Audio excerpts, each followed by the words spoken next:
I purchased this unit, SunJoeSPX2700Max electric pressure washer 2.5 years ago.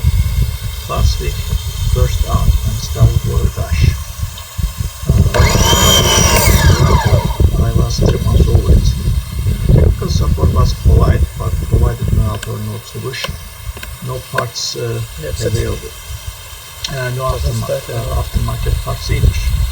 The water inlet elbow type water connection was cracked, and it was a hard plastic. And I am looking for a suggestion how to get it fixed.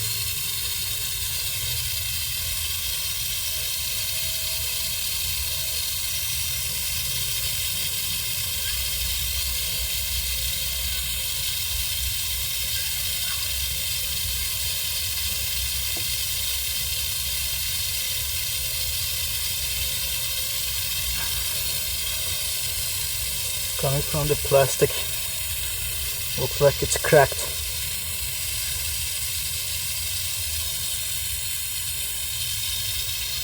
I cannot come close because it's water.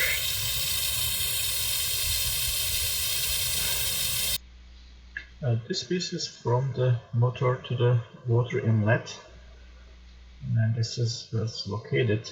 I took out, and this is where the crack is. It's very strange, the location. What happened? So that's another kind of a triangle.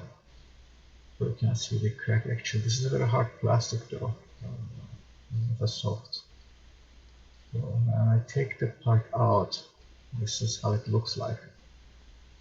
I need to figure out how I can get fixed. I mean, can I use the fiberglass or anything else? No idea. Please comment. Thanks.